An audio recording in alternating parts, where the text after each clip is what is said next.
For the most part, the weather's going to cooperate for firework displays along the Front Range and throughout most of the state tonight and then again tomorrow. Hey, it's July, and this is usually our hottest month of the year. It comes just behind August. August usually isn't quite as hot as July, so we're, of course, keeping track of how many days we have in the 90s. So far, 10, including yesterday. We made it into the mid-90s. We average 40 days each year with temperatures at or above 90 degrees. So I suppose you could look at it from the standpoint of, hey, we're a quarter of the way there, 10 of the 40 complete. Of course, there was that one year, 2012, when we had 73 days with temperatures at or above 90 degrees. Temperature right now, downtown Denver has already reached up to 87. We're going to hit 90 here, I think, within the next hour or two, and we should level off probably in the lower 90s. I don't think it'll be quite as hot as yesterday. As we talked about earlier in the show, the weather should cooperate for Independence Eve at Civic Center Park this evening. There is a 10% chance for a stray thunderstorm, and if a storm were to impact the celebration tonight, it's not going to last long. It's going to generate more wind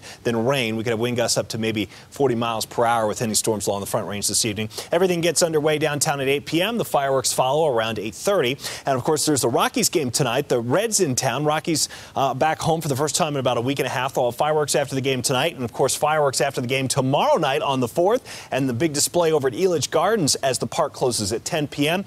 Still a slight chance for a passing thunderstorm tomorrow evening as well, but that chance is 10% or less. So that's why I'm saying, generally speaking, the weather is going to cooperate. 88 is our normal high temperature here at the beginning of July. It was 89 on Saturday, yesterday 94, today about 91. And again, we're already into the upper 80s, so we're almost there now.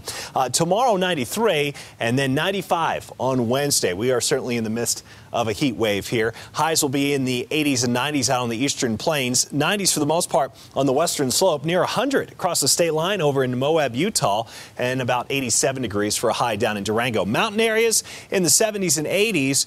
The air quality is unhealthy for sensitive groups here along the Front Range, and it is a ozone action day. Here's the Futurecast. Let's take you through time as we progress into the mid and late afternoon hours. At least a few showers, a couple thunderstorms in the mountains, about a 30% chance for storms in the mountains through the remainder of today. And starting around 4 p.m., an isolated storm is possible here along the Front Range. That chance continues through about sunset. And again, that's why we have that 10% chance for a storm in there for Independence Eve. Notice out on the far eastern plains, by the time we get into the late evening hours, this is 9 o'clock, we could have a few thunderstorms that are strong, possibly severe. There is a marginal threat for severe weather for the eastern plains, mainly to the east of Fort Morgan and Lyman. Any storms out there will be capable of producing some large hail and damaging wind. Otherwise, just hot. High 91 today, 93 coming up for the 4th of July tomorrow. Mid-90s. Stay with us for Wednesday, Thursday, as well as for Friday. And I don't think we'll see much change for the weekend either, Britt. Highs will probably be in the 90s through the first weekend coming up here in July, so it's going to be warm for a while. But it's July. This is what we expect this time of year.